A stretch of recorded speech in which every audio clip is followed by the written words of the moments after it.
acaban de escuchar en el video. Lloverá esta tarde, esta noche acá, tendremos tormenta también, pero si la hay, ya saben, llueve, llueve, llueve, pero siempre pasa. Pero el pueblo no se mueve. No se mueve. Así será y así fue desde el 25 de mayo de 1810 hasta ahora. Aquellos que están mirando por la televisión pública esta transmisión en vivo desde este lugar que es el centro neurálgico de la historia argentina, les contamos que hay números musicales de excelencia de acá hasta la medianoche. Estará Rubén Rada, estará el grupo La Chilinga, estará la murga uruguaya Agarrate Catalina. Ya pasaron por acá Víctor Heredia.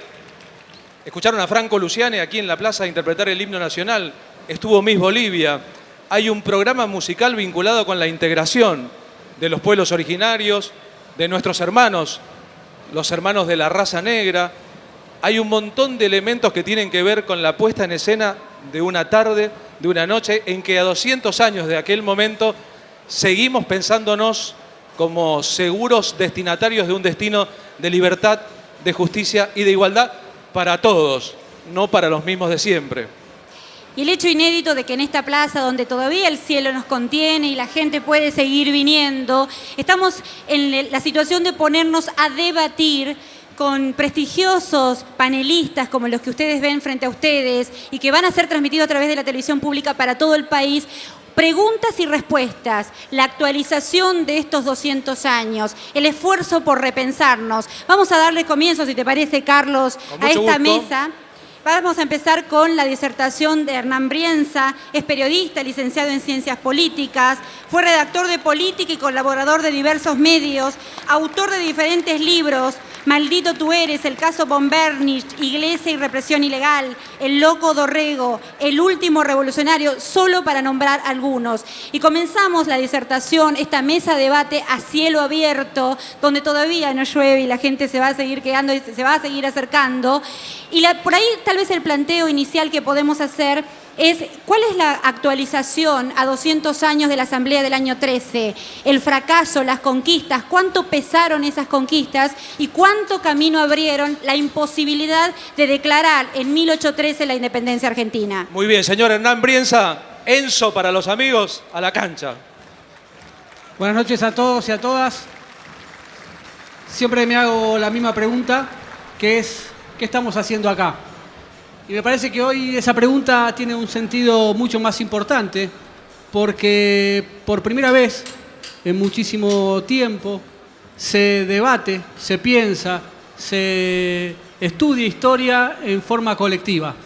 Y la plaza de hoy, a 200 años de la Asamblea del año 13, es justamente la demostración más brutal, en el mejor sentido de la palabra brutal, de que los pueblos pueden pensar la historia, que los pueblos pueden hacer la historia, que los pueblos pueden reflexionar sobre historia y que pueden hacerlos en lugares históricos como es esta Plaza de Mayo, que para los argentinos nos ha dado tantos momentos buenos, tantos momentos malos y tantos momentos que nos sirvieron para unirnos, para reflexionar y para accionar.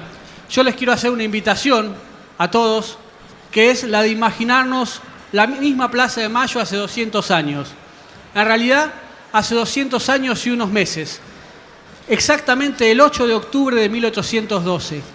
¿Y por qué quiero que pensemos en esa fecha, en ese día? Porque la Asamblea del año 13 nace en realidad el 8 de octubre de 1812. Pongámonos en el lugar: cabildo a nuestras espaldas, enfrente el fuerte, en el medio de la plaza, la vieja recoba, barro, la plaza era de tierra. Imagínense lo que significaba una mañana como la del 8 de octubre, que los granaderos de José de San Martín se pusieran frente al fuerte y le exigieran la renuncia al primer triunvirato, que es el formado por Chiclana, Zarratea y Paso. Y el hombre fuerte de ese primer triunvirato era Bernardino Rivadavia. ¿Y por qué José de San Martín planteó que debía renunciar a ese primer triunvirato?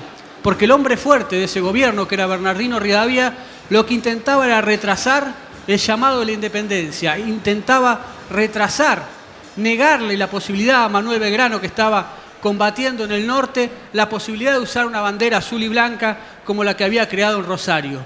Y ahí hay algo para reflexionar, porque la Asamblea del año 13 es una asamblea que nace no en la discusión, en el debate, sino que nace en la voluntad y en la acción de hombres como José de San Martín, en hombres como Manuel Belgrano, que deciden, más allá de los debates y más allá de los consensos, llevar adelante una revolución, profundizar una revolución, ir por más, ir a lograr lo que hasta ese momento estaba paralizado, que era el llamado a la Asamblea General del año 13, a la Asamblea Constituyente, que nos diera una Constitución.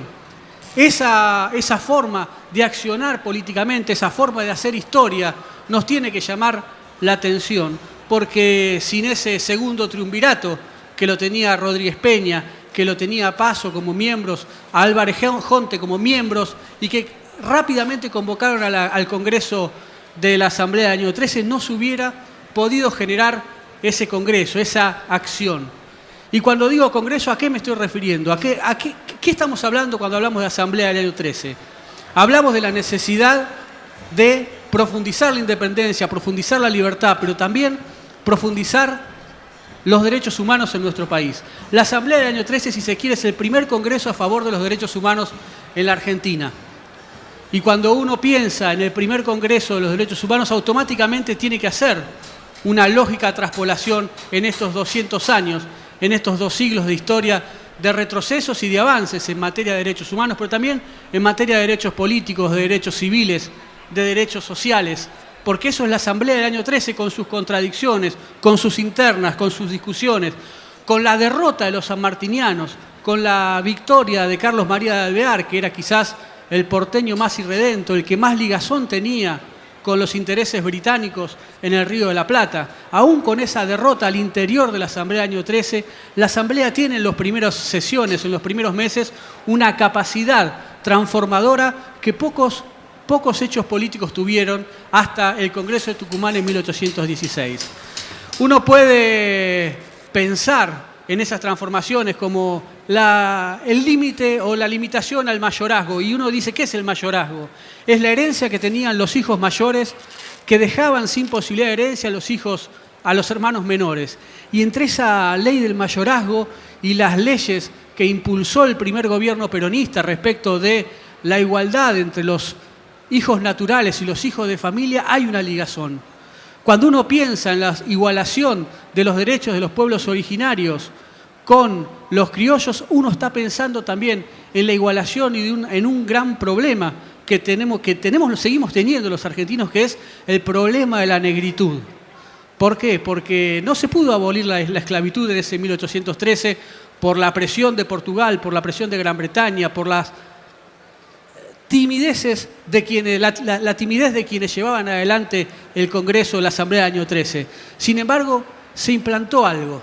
Se implantó la libertad de vientre, que cualquier hijo que naciera en esa tierra iba a ser libre. Y ahí hay un llamado de atención, porque pensemos ese 1813, ¿qué año es? Es el año de la restauración monárquica, es el año en el cual Napoleón pierde en Rusia, es el año en el cual las potencias extranjeras empiezan a juramentar que no va a haber repúblicas. Y la única república en el mundo hasta ese momento que quedaba importante era Estados Unidos. Y aquí en el sur, un grupo de asamblearios dice, nosotros también queremos limitar la esclavitud, nosotros también queremos abolir el tráfico de esclavos. Y digo, ¿por qué hay un problema también con la negritud? Porque los afroamericanos han sido borrados de la historia, pero también el mestizaje ha sido borrado de la historia. Los negros han sido borrados de la historia, excepto cuando gobiernan los criollos, como dice el Martín Fierro. Digo, esa relación que hay entre 1813 y quizás los derechos sociales posteriores que fueron avanzando a lo largo de estos 200 años. Pienso también en esa relación entre las leyes del mayorazgo y también, uno podría decir, los derechos políticos sancionados por la Asamblea del año 13. En la Asamblea del año 13 laten los discursos de Manuel Dorrego cuando dicen que los pobres tienen que votar, que no solamente pueden votar los ricos, que todos los argentinos tienen el derecho a emitir el sufragio. En la Asamblea del año 13 late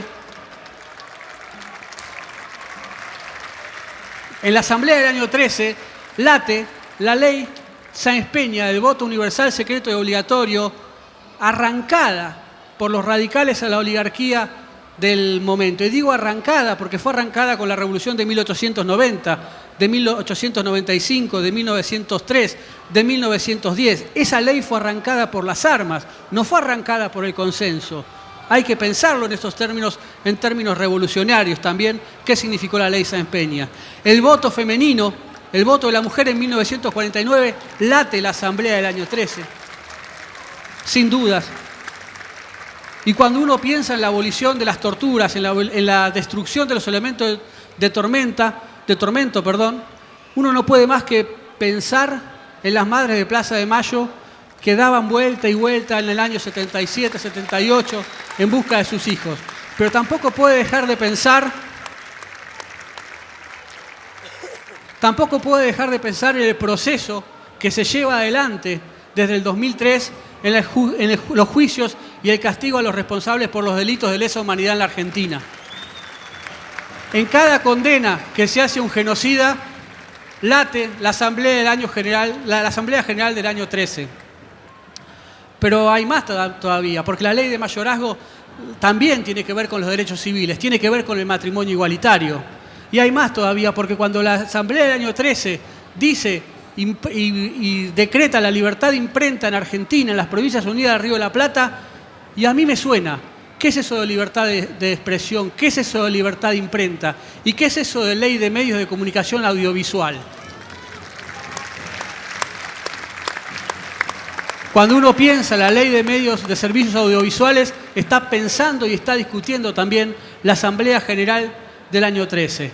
Es por eso que a mí me parece que es importante hacer esta reflexión, pero hacer la reflexión, hacerla en público, hacerla colectivo, discutiendo, peleando, sabiendo cuáles son los avances y los retrocesos de la Asamblea y también saber cuáles son los retrocesos y los avances de estos 200 años de historia que hemos compartido los argentinos. La Asamblea del año 13 sigue viva en la asignación universal por hijos, sigue viva en cada una de las medidas que amplían ciudadanía y en cada una de las medidas que lo que hacen es quitar privilegio a unos pocos y darle privilegios a las mayorías, si es que las mayorías pueden tener privilegios. Muchas gracias y estoy abierto a todas las preguntas que puedan hacerse.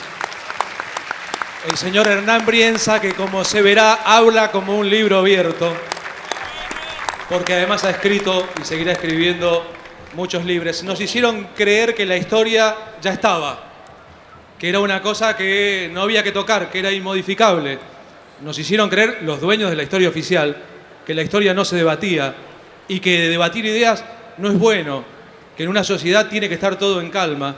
Y la verdad, si miramos la película de historia argentina, veremos que la historia nunca estuvo quieta, que la historia siempre se movió y que cada vez que se movió la historia se sumó un poco más de gente a la adquisición de derechos y que cuando la historia avanza, avanza en las calles, no avanza en los palacios, no avanza en los jardines de invierno, sino en las plazas, como la Plaza de Mayo esta noche y tantas veces desde el 25 de mayo de 1810. Hernán Brienza dijo además algunas cosas que nos gustaría sintetizar, Cintia García. Una frase para poder dar dinámica a esta mesa de debate donde cada uno de los disertantes va a hablar durante 10 minutos para después poder tener la posibilidad de que la gente, el público, ustedes puedan hacer preguntas que serán transmitidas para todo el país.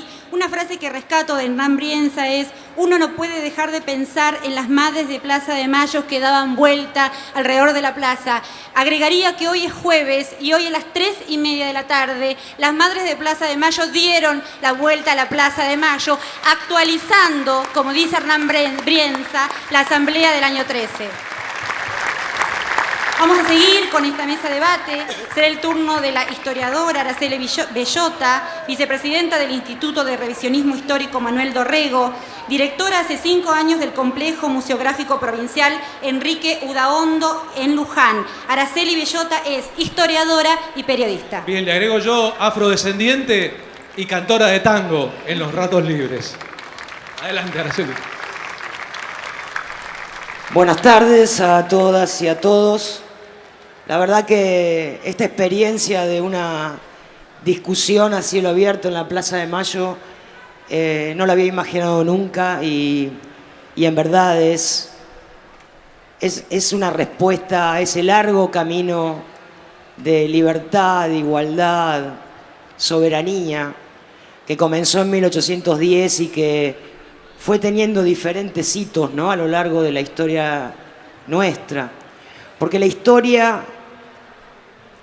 es como una suerte de carrera de postas. Una generación toma la posta de la otra para continuar. La libertad, la igualdad, la soberanía no son logros estáticos, son construcciones permanentes y son construcciones colectivas. No se puede hacer de otra manera, no se puede lograr de otra forma y cada generación le toca aportar para la que viene. Y sin duda en ese camino hay grandes momentos, hay grandes hitos, y la Asamblea del año 13 fue uno de ellos. Hay corrientes historiográficas que quieren mostrar a la Asamblea del año 13 como un logro absoluto.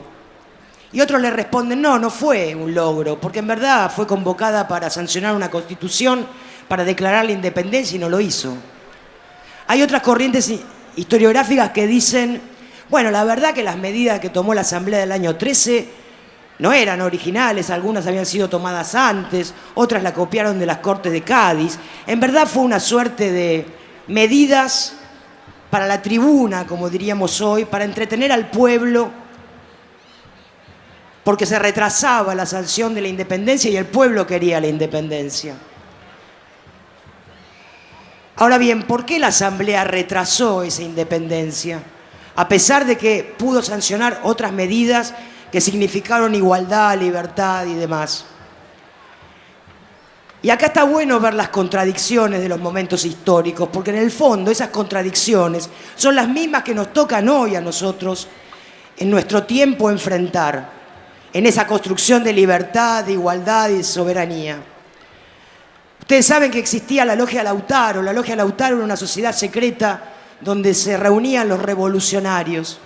Y tiempo antes de reunirse la Asamblea había sufrido una división en la que se enfrentaban una parte con San Martín a la cabeza, que era decididamente libertaria, y otra parte con Alvear a la cabeza, que había decidido escuchar los consejos de Gran Bretaña y retrasar la independencia. Y acá hay otro factor que no podemos dejar de pensarlo cada vez que vemos nuestra historia.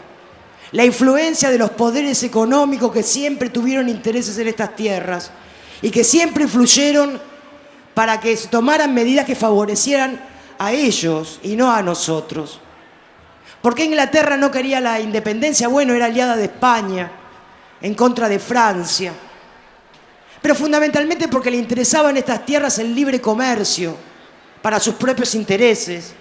Y le interesaba bastante poco que en estas tierras se adquiriera una conciencia nacional, se adquiriera una conciencia de soberanía, porque temían que a la larga también les iba a jugar en contra.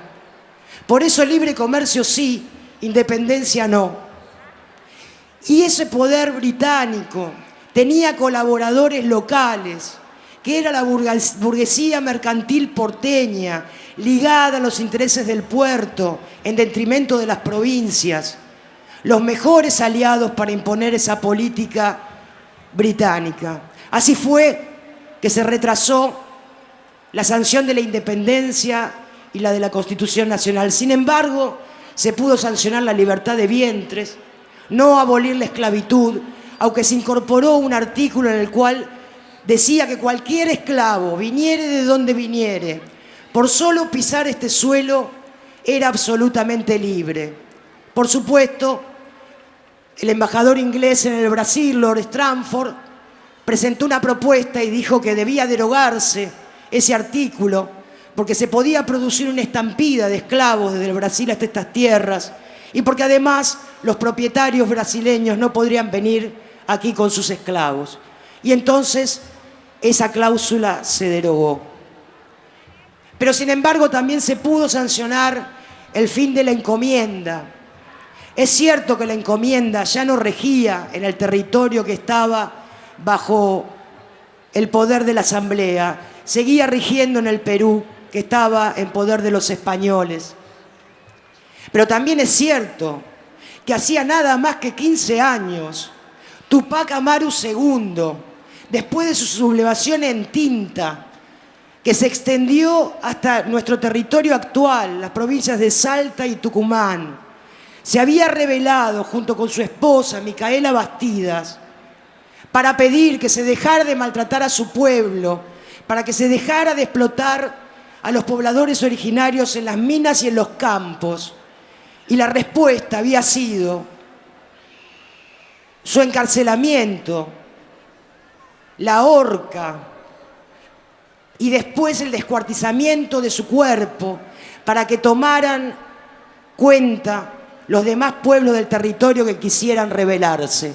Hacía nada más que 15 años había sucedido esto y la Asamblea decidió terminar con la encomienda y decir que los pobladores originarios eran hermanos de los criollos.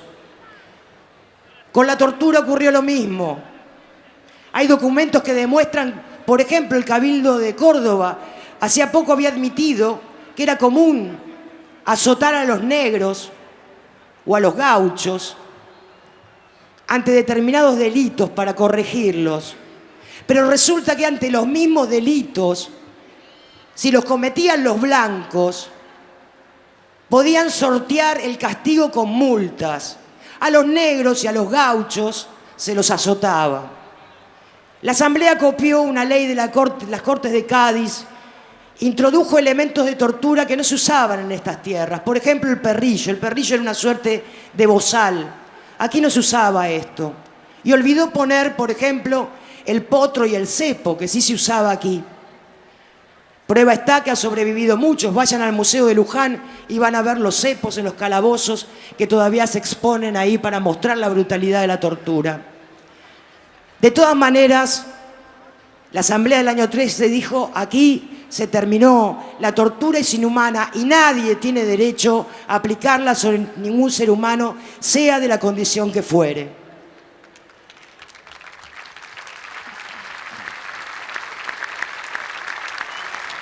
Con la Inquisición pasó lo mismo. Declararon abolida la Inquisición. Aquí no había tribunal de Inquisición, sí lo había en Lima. Las Cortes de Cádiz lo habían abolido un mes antes. Es muy probable que los diputados no lo supieran por el tiempo que tardaban en llegar las noticias. Pero sí abolieron la autoridad de la Inquisición en estas tierras. Entonces ustedes me van a decir que, ¿de verdad legislaron para la tribuna? Y yo les voy a contestar que no. Porque lo que hizo la Asamblea del año 13 fue poner en palabras la sublevación que se vivía en estas tierras. Y la palabra es una herramienta contundente, porque la palabra nos permite nombrarnos y terminar con que sean los otros los que nos nombren.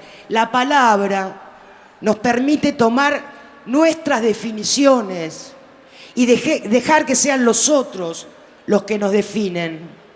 Esto hizo la Asamblea. Aquí quedó clarito. Nadie nacía esclavo en esta tierra. No había diferencia entre indios, negros o criollos, y mucho menos por títulos de nobleza. Que fue un camino sin duda y un avance en la libertad, la igualdad y la soberanía, por supuesto que lo fue. En cuanto a las medidas económicas, otra vez aparecen las contradicciones. Habían establecido una cláusula que disponía que los productos que entraban del exterior tenían que ser concesionados a los nacionales.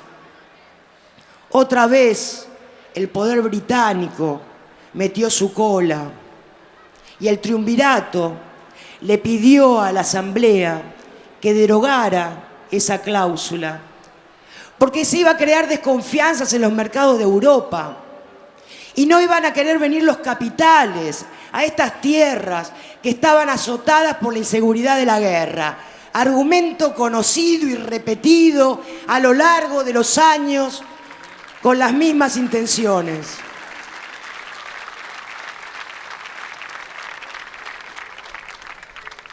Resultado de derogar esta medida, se crearon grandes pools, ingleses, claro, asociados con la burguesía porteña, ligada a los intereses del puerto, que significó que amenguaran las economías regionales de las provincias y que significó que se acentuara ese enfrentamiento que había entre las provincias y Buenos Aires. Pero además, esos pules se llevaban el metálico, la moneda, de la cual carecíamos porque como Lima estaba en manos de los españoles, costaba que llegara ese elemento aquí. Esa carencia de moneda fue una de las razones para que una década más tarde las autoridades concertaran el empréstito Baring con la banca británica, empréstito que se devolvió recién en 1904 y se pagó 8 veces más de lo que se había recibido. Estas contradicciones que sufrió la Asamblea y que fueron sufriendo después las distintas etapas de nuestra historia, fue porque además empezó a convivir la lucha y la guerra contra la dominación española, pero también la lucha contra una dominación que era tal vez más peligrosa porque era más encubierta. Una dominación que tenía que ver con los intereses del otro imperio aquí. Y una dominación que empezó fundamentalmente con una colonización cultural. La Asamblea le dijo a España, cuando tomó todas las medidas que tomó, dio justo en el corazón de aquello que le había permitido mantener durante 3 siglos la conquista y la dominación en estas tierras. La Asamblea le dijo a España, basta a la pedagogía del miedo y al castigo corporal. De esa forma se habían mantenido en esta tierra. Ahora empezaba, además de la guerra, otra lucha contra la colonización cultural. Otra lucha contra la colonización de Inglaterra, de esa Inglaterra que todavía cree que tiene derecho sobre este territorio y mantiene ocupación sobre las Islas Malvinas. Inglaterra que también hoy, igual que ayer, cuenta en estas tierras con socios que con argumentaciones intelectuales pretenden defender intereses que son de ellos y son ajenos a nosotros. Hemos leído en los diarios algunas argumentaciones intelectuales hablando y bancando la supuesta autodeterminación de los kelpers. Esos poderes económicos internacionales que todavía hoy siguen queriendo presionarnos y que tienen, por supuesto, en estas tierras socios. Aquellos que querían pagar con el argumento de decir que había que defender la soberanía porque nos habían incautado la fragata Libertad, pretendían pagar para defender la soberanía en vez de plantarse y decir, esta tierra es soberana desde hace más de 200 años. Y esos poderes económicos saben, como lo supieron en el pasado durante la Asamblea del año 13, que la palabra es poderosa. Lo saben. Saben que la palabra permite nombrarnos y definirnos. Y sabe que cuando un pueblo está dispuesto a nombrarse y a definirse, es muy difícil seguir colonizándolo. Por eso se oponen a la ley de medios, porque no quieren escuchar las voces y quieren que sea solamente esa voz, la voz del poder, la que continúe. Sin duda, la Asamblea del año 13 fue un avance, un paso más en el camino de libertad, de igualdad y de soberanía. Hoy, a 200 años, nos toca a nosotros tomar la posta. Y es nuestra obligación hacerlo.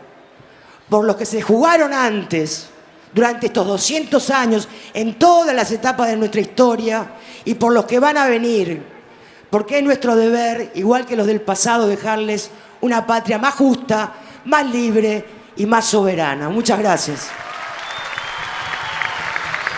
La señora historiadora Araceli Bellota, que como verán cuando habla nos permite a todos rápidamente darnos cuenta que hablar de historia no es hablar del pasado solamente, sino también hablar del presente y de alguna u otra manera hablar de lo que vendrá, si todos juntos queremos y seguramente todos juntos podemos. Les recuerdo a los que están viendo la transmisión de la televisión pública que aquí, luego del debate y de las preguntas de ustedes, que son el público, hay números musicales, ¿eh? Tocará Rubén Rada, tocará La Chilinga, tocará la murga uruguaya Agarrate Catalina, y toda esa programación tiene que ver con el homenaje a aquellos que a partir de un día como hoy, hace 200 años, empezaban a considerar que la libertad y la independencia no es solo una cosa de buenos ciudadanos, sino que también llega al resto, a los que a veces son la masa oscura que hace la historia pero nunca sale en los diarios. A propósito, algunos diarios se olvidaron de informar que esto ocurría hoy. Debe haber sido seguramente una casualidad, Cintia García. Carlos, viste que no llovió, el cielo nos sigue conteniendo y hay como una brisa, no sé si es una percepción mía, pero está muy lindo aquí en la Plaza de Mayo y la gente puede seguir acercando a este hecho inédito de debatir sobre historia, sobre actualidad, sobre la Asamblea del año 13. Y tomo dos párrafos de la interesante disertación de Araceli Bellota: intereses económicos sobre estas tierras, libre comercio sí, independencia no. La palabra es una herramienta contundente, la palabra es poderosa, y vaya si lo entenderemos nosotros en este tiempo, que entendimos que la pelea por la ley de medios era la pelea por la liberación. Es verdad. Que entendemos que la arena de este tiempo es comunicacional y que allí es donde tenemos que poner todo nuestro esfuerzo soberano. Tiene razón Cintia García, flota viento sobre la Plaza de Mayo. Ahora es una brisa, puede ser viento y puede ser temporal y vendaval y puede ser tormenta, porque la historia es así. A veces empieza como brisa y termina como vendaval, y a veces se amenaza con lluvia y termina en tormenta. Y acá, en la Plaza de Mayo, si llueve, como se sabe, desde 1810, la gente no se mueve. Y vamos a continuar ahora con la palabra de nuestro tercer disertante, el doctor Eugenio Raúl Zaffaroni, juez de la Corte Suprema, profesor emérito de la Ciudad de Buenos Aires. Y además de eso, nadador y con un reloj sobre la mesa para medir los 10 minutos de su exposición. Queridas amigas y amigos, muy buenas tardes. Discúlpenme que estoy un poco emocionado de hablar en la Plaza de Mayo, es la primera vez que lo hago.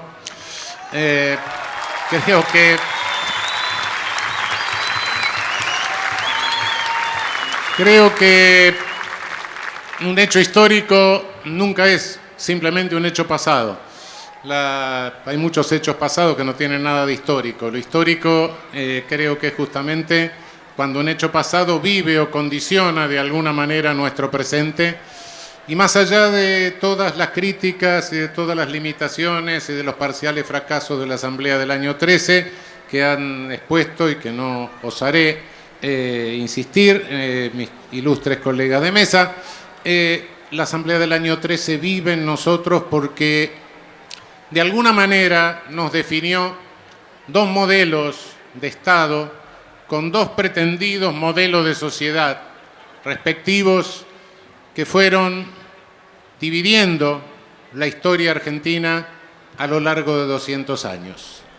El modelo de Estado de los privilegios, el modelo de Estado de la exclusión, el modelo de Estado de una libertad para explotar y el modelo de Estado de la inclusión, el modelo de Estado de la paulatina marcha hacia la igualdad, el modelo de Estado de la solidaridad.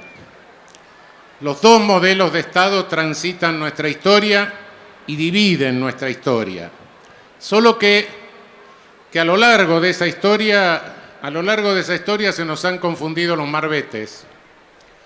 A lo largo de esa historia nos han tratado de ocultar la verdadera dimensión de estas libertades y de estos derechos.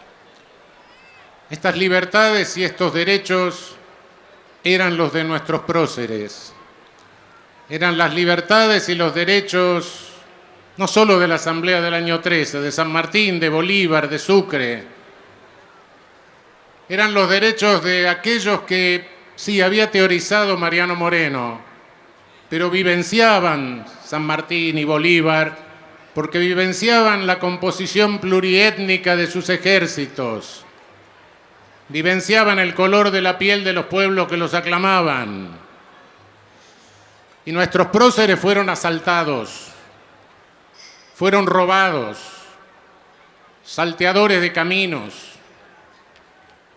¿Qué les robaron? ¿Cuál fue el botín? Les robaron el discurso de los derechos y de las libertades. para arrastrarlo por el fango de los intereses sectoriales, para desvirtuarlo.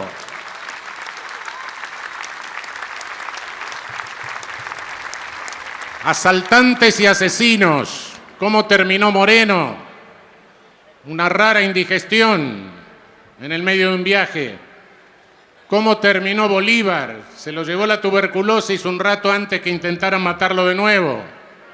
San Martín, por suerte, eligió el camino del exilio. ¿Cómo terminaron Sucre y Monteagudo? Vilmente asesinados. Asesinos y salteadores de camino les robaron el discurso de las libertades y lo deformaron y lo pervirtieron para confundirnos, para que nos confundamos a lo largo de la historia. Ese discurso lo alzaron contra las mayorías excluidas, lo usaron para defender la libertad de los poderosos, para esclavizar y asesinar a los débiles. En su nombre se cometieron los peores crímenes. En su nombre se llevó a cabo el más cruel y vergonzoso genocidio de nuestros pueblos originarios. En su nombre se borró a nuestros afros de nuestra cultura. En su nombre se bombardeó esta plaza. En su nombre desaparecieron 30.000 personas.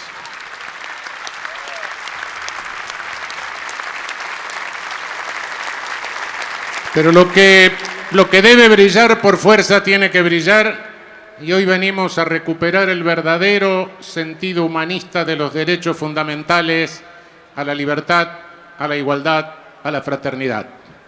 Sí, la Asamblea del año 13 los tomó de la Constitución de Cádiz, de las declaraciones francesas, sí, claro.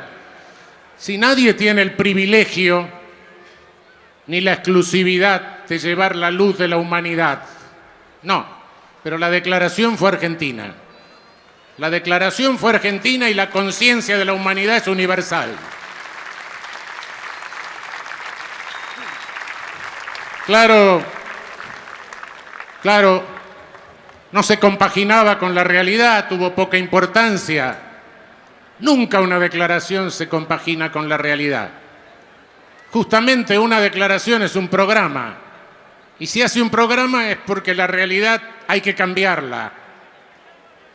El argumento reaccionario de que no se compagina con la realidad es el argumento que se ha esgrimido en todo el mundo contra todas las declaraciones de derechos.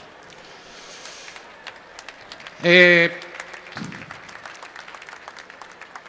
definitiva, en los 200 años que pasaron y en todo lo que pasó en la Argentina, en América Latina y en el mundo, en estos 200 años de genocidios, masacres y guerras, lo que vemos es siempre la lucha por la igualdad.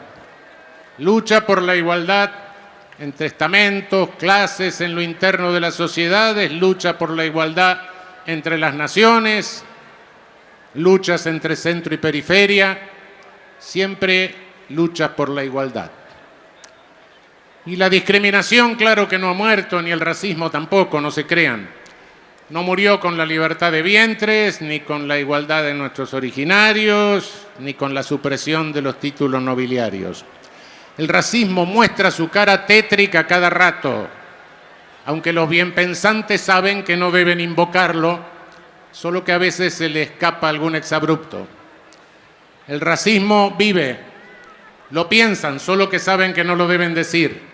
Y no lo deben decir porque el racismo se enredó en el propio centro y provocó una masacre, un genocidio de dimensiones incalificables y absolutamente repudiables, que no califico porque las palabras serían altísimamente inconvenientes y tampoco alcanzarían, pero eso determinó que un día se sentasen y dijesen, bueno, todo ser humano es persona.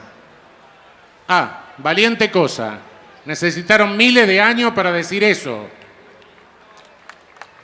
La raza humana parece ser la más idiota de todas las razas. Yo creo que ningún perro ni ningún gato duda que otro perro o otro gato lo sea. todavía tenemos seres humanos que lo dudan.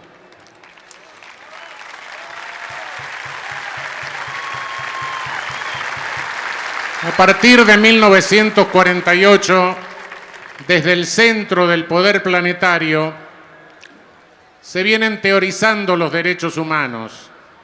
Primero aparecieron aquellos que dijeron, no, los derechos humanos sociales, culturales, etcétera, son contrarios a los individuales. Claro, en la medida en que los individuales sean usados para explotar al resto. Bueno, ese debate parece que acabó y alguna gente un poco más racional hoy teoriza y dice, no puede haber derechos humanos individuales sin derechos humanos sociales, lo cual es obvio, claro. Se tardó un tiempo en llegar a esa obviedad también. Pero mismo estos teóricos que son más racionales nos dicen, aunque ahora lo dudan algunos, hay derechos humanos de primera, segunda y tercera generación como si fuera por orden de aparición. Y entre los de tercera generación aparece el derecho humano al desarrollo social, entendiendo como desarrollo social desarrollo humano, no en términos de PBI solamente. Pero en América Latina, yo creo que esto es falso en todo el mundo porque no creo que las mujeres que iban cantando la Marsellesa pidieran solo libertad para que sean explotadas. Pero de cualquier manera en América Latina esto es exactamente inverso. ¿Cuál es el primer paso del derecho al desarrollo? Es la emancipación, es el anticolonialismo, es librarse del colonialismo. Estos supuestos derechos humanos de tercera generación de los teóricos centrales para nosotros son los primeros. Y así lo vieron San Martín, Bolívar, todos los que nombré. ¿Por qué? Porque veían que no podía haber libertad sin dignidad de esos seres humanos que integraban sus ejércitos, hombres y mujeres. Sí, porque también las lápidas de la historia oficial taparon por muchos años a las mujeres. Hoy resurge la imagen de Juana Zurduy, de María Remedios del Valle, de tantas otras. Sí. También hubo que mover esas lápidas. Yo creo que el programa del año 13, por supuesto, que no estaba realizado porque era un programa, y hoy tampoco está del todo realizado. No porque el programa de derechos humanos, yo no sé si tiene un puerto de arribo. Quizá no lo tenga, quizá no tenga un momento de llegada, un momento de realización absoluta, quizá no, pero no importa, es siempre como una estrella que sí puede ser muy inalcanzable, puede ser absolutamente inalcanzable, pero de cualquier manera nos sirve porque en el desierto, en la noche o en el océano nos guía. Muchísimas gracias. El doctor Eduardo Zaffaroni, integrante de la Corte Suprema de Justicia, un lujo para la historia de la abogacía en la llamada República Argentina. Estás aquí mirando por la televisión pública lo que acontece en este debate abierto, a cielo abierto, cuando cae la noche sobre Buenos Aires. Tenés que saber que podés venir todavía si tenés deseos. Ya viene Rubén Rada. Ya viene Non Palidece, en un ratito estarán tocando acá.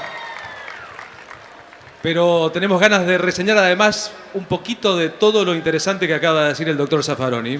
Un mínimo subrayado, cuando un hecho es histórico porque ese pasado condiciona nuestro presente. Los dos modelos de Estado que venimos discutiendo desde la Asamblea del año 13, aquel que da lugar a los privilegios, a la exclusión, a la libertad para dominar, o este otro que da lugar a la inclusión, a la paulatina marcha hacia la libertad, hacia la solidaridad. Nuestros próceres vivenciaban el color de la piel de los pueblos que los aclamaban. A ellos los robaron. En su nombre se bombardeó esta plaza. En su nombre desaparecieron 30.000 personas. Las palabras del doctor Eugenio Raúl Zaffaroni en este inédito debate en la Plaza de Mayo sobre la Asamblea del año 13. Y es muy bueno ver entre ustedes dirigentes políticos y sociales ver que somos miles y miles y miles aquí en la plaza y miles mirando por televisión.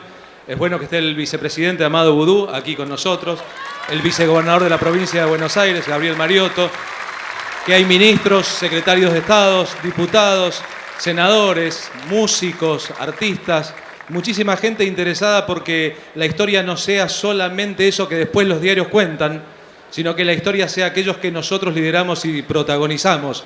Ideamos para esta noche, esta tarde, noche ya viene la música, un formato en que ustedes, gente del público, los aquí presentes, podían hacer preguntas. ¿Le parece que disparemos alguna, señora? ¿Hay preguntas? Hay preguntas. Le voy a hacer esta, y esto lo decido yo, a Hernán Brienza. ¿Por qué se tomó la decisión de libertad de vientres en lugar de abolir la esclavitud en 1813? Bueno, de alguna manera Araceli lo comentó, había una discusión fundamental con qué pasaba con los esclavos de otros países que pudieran escaparse, por ejemplo, del Imperio de Portugal, allí, que estaban allí en el Brasil, qué pasaba si cruzaban a la banda oriental o qué pasaba si cruzaban el río Uruguay y se establecían en las Misiones o en el territorio de Entre Ríos, qué formato legal iban a tener esos esclavos libertos, y lo que decía la corona de Portugal, que no era otra cosa que la socia predilecta de la corona británica, es: si ustedes quitan la posibilidad de que haya trata de esclavos y que se corte con la esclavitud, lo que va a pasar es que nuestros esclavos, nuestra mano de obra barata, el corazón de la producción, que era la explotación de la mano esclava allí en el imperio portugués, pero después en el imperio del Brasil, se nos iba a escapar. Iba a cruzar en busca de la libertad que estaba planteada en términos de abolición de la esclavitud en las Provincias Unidas de Río de la Plata. Y después de un fuerte debate en el cual ganaron los sectores liderados por Carlos María de Alvear, que estaban relacionados con lo que eran los intereses británicos. Carlos María de Alvear después va a buscar un príncipe británico, un príncipe francés, para que gobierne estas tierras, y ese va a ser el motivo de su derrocamiento en el año 2 o 3 años después, una vez más con los sectores más jacobinos que van a derrocar a Alvear, y ese es el sector que impide que la esclavitud sea abolida definitivamente. La esclavitud va a ser abolida en 1853 en la Constitución, pero con una presión que va a sufrir Justo José de Urquiza, quien era el presidente interino. La misma presión va a sufrir por parte del Imperio de Portugal. Y yo quiero reflexionar, porque se ha hablado aquí de esa Declaración Universal, y Eugenio Zaffaroni lo habló, fue muy concreto en decir que las declaraciones universales tienen ese carácter de historia de la humanidad. Y yo quiero decir, en Estados Unidos la esclavitud se abolió en la segunda mitad del siglo XX, en el año 1870 y pico, en Brasil en 1890, y en la Argentina ya se estaba discutiendo esto en 1813. Y cuando uno piensa en esas ganas de Argentina de marcar, de los políticos argentinos de marcar un faro de luz para el progresismo, para la revolución, para la ampliación de derechos, ahí uno tiene que empezar a sentirse orgulloso de aquellos que perdieron la interna en el año 13, pero aún perdiendo la interna iluminaron el resto de América Latina. Bien, gracias Hernán Brienza, gracias a Jorge Cosia, secretario de Cultura, aquí presente. Estoy mirando a Oscar Parrilli, secretario general de la Presidencia de la Nación, a Tristán Bauer, titular del Sistema Nacional de Medios Públicos, al diputado Chino Navarro, al diputado Cuervo Larroque, al diputado Edgardo de Petri, al secretario de Comercio Guillermo Moreno, al jefe de inteligencia, al Chango Icazuriaga. Bueno, son muchos los funcionarios y muchísimos los militantes y muchísima la gente de pie y muchísimos ustedes que miran el programa aquí por la televisión pública. Menciono a los que veo aquí en la primera fila, todos interesados en el debate y todos aportando con sus expresiones y con sus miradas a que sintamos que estamos discutiendo ideas, pese a que hay gente que cree que en la Argentina no se discuten ideas. Y las preguntas que sigue haciendo la gente, en este caso para Araceli Villota, que introduce al caudillo oriental José Gervasio Artigas, importantísimo personaje de la Asamblea del año 13, y pregunta el público, Araceli, ¿qué pasó con Artigas y los diputados orientales teniendo en cuenta su protagonismo en este proceso? Bueno, lo que pasó con Artigas fue que envió sus diputados a la Asamblea. Para elegir esos diputados había sido una elección popular, a diferencia de lo que había ocurrido con los diputados del resto del territorio. Como lo dije antes, la logia Lautaro había influido y había desparramado por las provincias a su gente. Y había una cláusula que decía que no era necesario que el diputado electo por una determinada provincia viviera en ese lugar. Por lo tanto, la mayoría de los diputados que integraron la Asamblea del año 3 eran porteños. No así sucedió con Artigas. El triunvirato le contestó que no podía aceptar sus diputados porque no habían sido elegidos de acuerdo a las normas que había establecido el triunvirato.